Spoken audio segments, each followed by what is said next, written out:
Alors, je vais vous proposer maintenant 4 mouvements indispensables pour 2 raisons. D'abord parce que, comme les autres, ils font brûler des calories, mais surtout, ils s'adressent à des femmes qui, ayant perdu beaucoup de poids, ont des problèmes de fermeté. Quand vous maigrissez, vous perdez du muscle, mais la peau reste. Donc, pendant un certain temps, vous avez une peau en trop.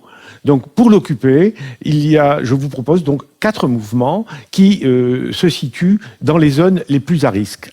Les zones les plus à risque, ce sont chez les femmes qui cherchent à maigrir. Le plus important, c'est le bras. Beaucoup de femmes ont des bras qui pendent.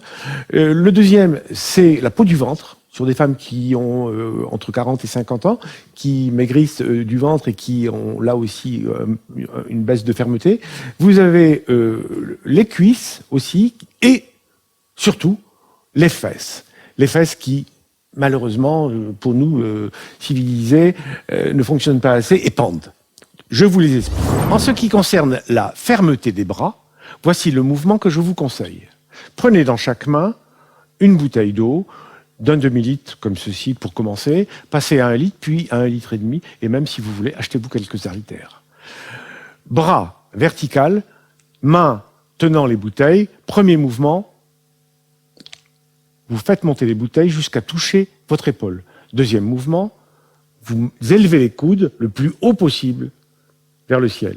Puis, vous redescendez, vous passez à la verticale, et vous passez en arrière le plus haut possible. Je vous montre de profil. Vous voyez, vous essayez de faire travailler au maximum ce muscle-là, qui est un muscle assez gros. Ceci dit, vous avez fait travailler votre biceps devant, votre triceps en arrière, un tout petit peu le deltoïde ici, et vous avez donné du volume à votre bras qui va mieux tendre votre peau. Insistez sur ce mouvement, parce que lorsqu'on maigrit, on a souvent les bras ballants. Et pour que ce mouvement ait un intérêt, il faut que vous le fassiez au moins une 20aine de fois par jour au début. Et puis passer à 30, à 40, à 50, à ce que vous voulez, vous en sentirez le bienfait très rapidement. Alors, pour lutter contre le ramollissement des jambes, voici le mouvement que je vous conseille. Devant une table, devant un bureau, devant un lavabo,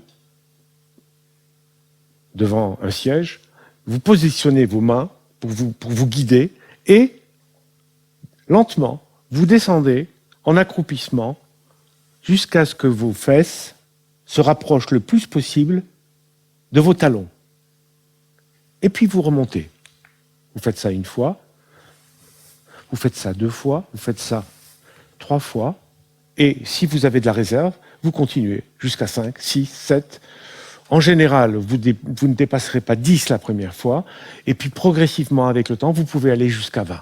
Ce sera déjà pas mal. Alors voici maintenant 2 mouvements importants, très importants, qui sont destinés, le premier, à la sangle abdominale. Beaucoup de femmes, si vous voulez, maigrissent, mais se plaignent d'avoir un abdomen encore important. Pourquoi? C'est parce que leur sangle abdominale n'est pas revenue sur la graisse qui a abandonné leur abdomen. Donc ça, c'est un mouvement très important. Et le second, c'est un mouvement de fessier, parce que beaucoup de femmes, après avoir maigri, se retrouvent avec des fesses un peu tombantes. Alors, ces 2 mouvements ont une particularité, on peut les faire au lit. Et je trouve que c'est intéressant parce que ça signifie qu'on est un peu dans le loisir, dans le post-sommeil ou dans le pré-sommeil, et ça a quelque chose d'un peu facile. Alors le matin au réveil, vous êtes tonique, vous êtes allongé dans votre lit, vous avez, je ne sais pas si vous avez vu, un oreiller et un polochon, un traversant, vous êtes allongé, vous pliez vos jambes à 90 degrés, et là, vous vous redressez. Vous voyez ce mouvement? Alors, il est évident que dans votre lit, c'est un mouvement que vous ferez beaucoup plus facilement.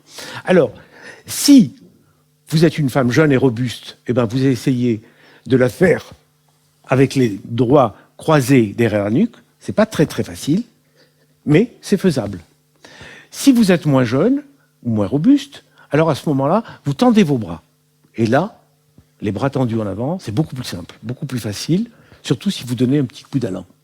Et si vous êtes encore moins jeune et moins robuste, alors à ce moment-là, vous avez la possibilité de compléter ce mouvement par la tenue des genoux. Alors vous pouvez tenir les genoux comme ça, ou sur le côté, là, sur les tendons qui sont sur le côté, et vous descendez, et vous vous redressez, moitié avec les bras, moitié avec les abdominaux.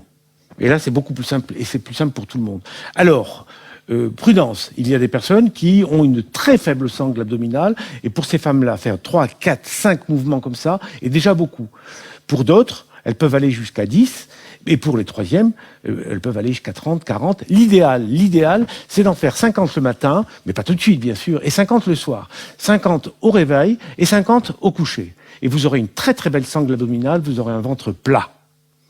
Le second, c'est pour les fessiers. Alors vous bénéficiez aussi du lit, de la même manière le matin et le soir, et là vous êtes allongé dans votre lit, vous mettez vos mains et vos bras collés sur le sol, et vous soulevez vos fesses jusqu'à arriver à l'horizontale.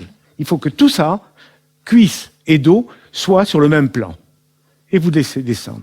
Et vous en faites 2, et vous en faites 3, et vous en faites 4, et vous en faites 5. Ceci, en général, est assez facile à faire.